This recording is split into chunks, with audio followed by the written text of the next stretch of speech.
Okay, so this calculating the partial pressure in a gas mixture question. Depending on what you're asked, if you're just asked to calculate the partial pressure and you have all this information like the volume of the tank and the temperature and stuff, you can actually use the ideal gas law, PV equals nRT, for partial pressures as well, because the volume and temperature of the tank is the same for like individual gases in the mixture, right? So you can do the partial pressure of one particular component is going to be the number of moles of that particular component. So let's call it A times RT is going to be the same, and the volume of the tank is going to be the same. So if I just like annotate this slightly to have like a little A in there, partial pressure of gas A is going to be the number of moles of gas A times RT over V. So you can actually calculate those two individual partial pressures. And Dalton's law tells us that the total pressure is the sum of all the individual partial pressures. So partial pressure of gas A plus partial pressure of gas B, blah, blah, blah, blah, blah, blah. So that is one way you can do it.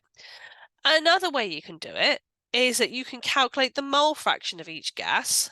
So if you're calculating the number of individual moles of each gas, you're going to do it anyway.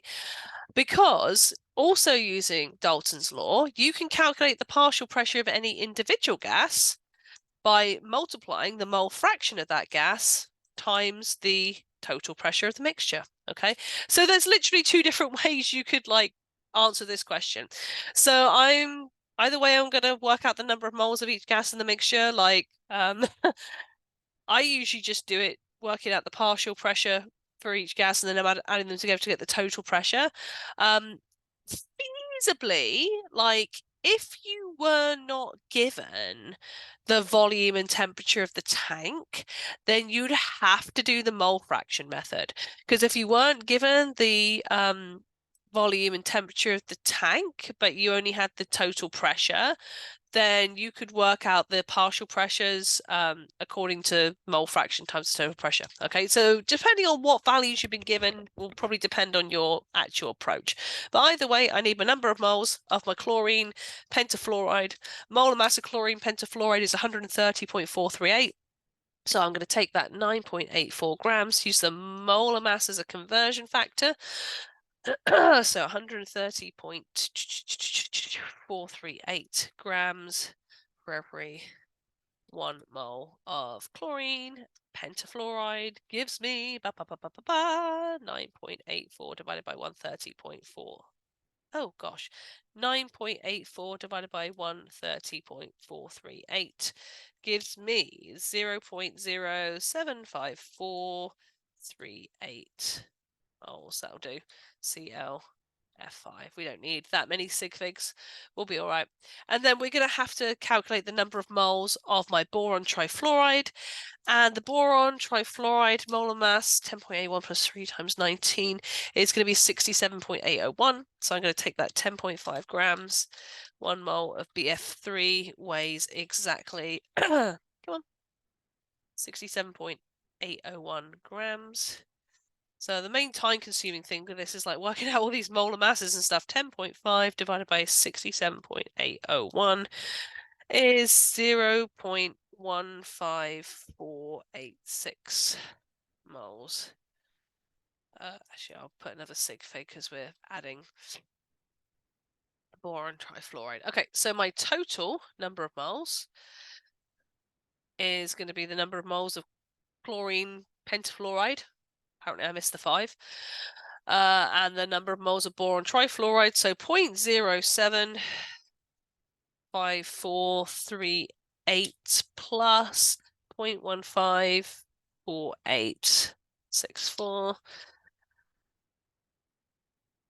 5438 gives me 0.23030 moles of the mixture. Okay, so then we should be able to calculate mole fractions, we should be able to calculate individual partial pressures, etc.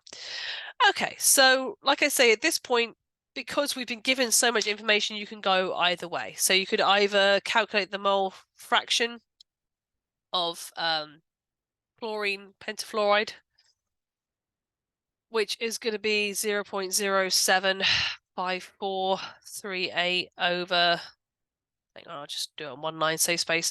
Over the total moles of mixture, 0.23030, which is going to be 0.075439 divided by 0.23030. So 0.328 to 3 sig figs.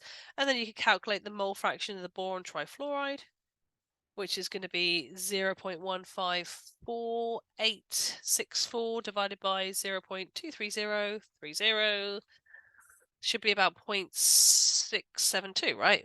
Depending on how we've rounded this. 0.23030, 0.672. Okay, so they should add to 1. So what you can do is you could then calculate the total pressure. So PV equals nRT. Just make sure if you do that, nRT over V, that we are using the total number of moles. Okay, so we can do that because we've already calculated it, right? So 0.23030 times 0.8, 0.0, oh my gosh, moles. No! I don't want that. Okay, whatever, just ignore this rubbish over here. 0.08206 litre atmospheres per mole per Kelvin. Oh, the temperature is not in Kelvin. Naughty me. So 22.4, we'll just do it on the fly. Plus 273.15 is 295.55 Kelvin. Sorry, I was not prepared. And that is going to be over V, our volume, which is 10 litres. Okay, so I always like to make sure that everything is cancelling as it should. So litres cancels, per moles cancels, Kelvin cancel, give me pressure in atmospheres. Yes, please. And remember, this is my total pressure that I've just calculated. P total equals 0.23030 times 0.08206 times 295.55 divided by 10, which is 0.558. Okay, so at this point, atmospheres, right, we have got the mole fraction of each gas and we've got the total pressure. So we can fill those in the blanks, right? We also can get the partial pressure for each gas just by multiplying by the mole fraction we've already calculated. So the partial pressure of chlorine pentafluoride, for example, we could just take that mole fraction, which is 0.328. I should write it out. The mole fraction, chlorine pentafluoride times pressure total. So that'll be that 0.328 times 0.55 atmospheres. So see how you're basically using it like a decimalized percentage, right? So times 0.328, oopsie, answer times 0.328 gives me 0.183 atmospheres. And we can do the same for the partial pressure of the boron trifluoride. So again, you take the mole fraction of the boron trifluoride and multiply it by the total pressure. So that would be the 0.672 times the total pressure of 0.558 atmospheres. So calculator, 0.672 times 0.558 would give me 0.375 atmospheres, okay, to 3 sig figs. So those partial pressures, you can check you got it right, because if you add them together, it should add up to the total pressure of 0.558, which they do. Okay, so that is one way to get the partial pressure of each. Alternatively, what you could have done is you could have gone from, let's see, this point here, after we've got after we've got the number of moles of each gas, you could substitute each of those into the ideal gas equation. So PV equals nRT. Okay, so PV equals nRT, but remembering that it's the partial pressure of, in this case, chlorine pentafluoride equals N of the chlorine pentafluoride RT over V if we're rearranging to solve for the partial pressure. So again, you could do it that way instead. So then your partial pressure of the chlorine pentafluoride should come out to be what we just calculated of 0.183 atmospheres, right? So let's check it. 0.07543 moles of the chlorine pentafluoride times the gas constant.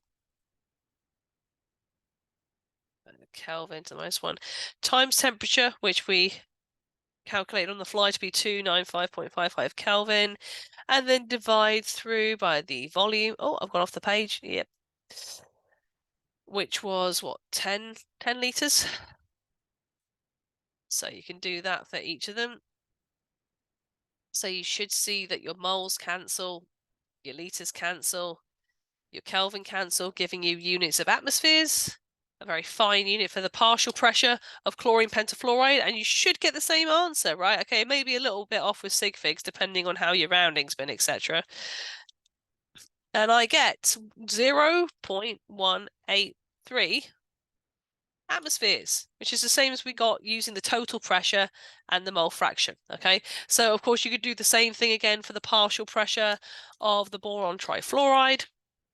Okay, so again, you'd have to use the number of moles of the boron trifluoride times RT over V, and then you should get the right answer. So the number of moles of the boron trifluoride was 0.154864 moles times 0.08206 litre atmospheres per mole per Kelvin times the temperature in Kelvin, which is 295.55 Kelvin. I've got to sort out this box, it's too small. Come on, box. There we go. There it is. Divided by the volume, which was 10 litres. Oh, forgot about that V down there. Now it's looking all sad, right? So the volume, which was 10 litres, and I should get the same answer of 0.375 atmospheres that I just got from using Dalton's law. So what do we got? 0.154864 times 0.08206 times 295.55 divided by 10 gives me 0.376. Okay, so we're a bit off in sig figs because I got 0.37558, so 376 atmospheres.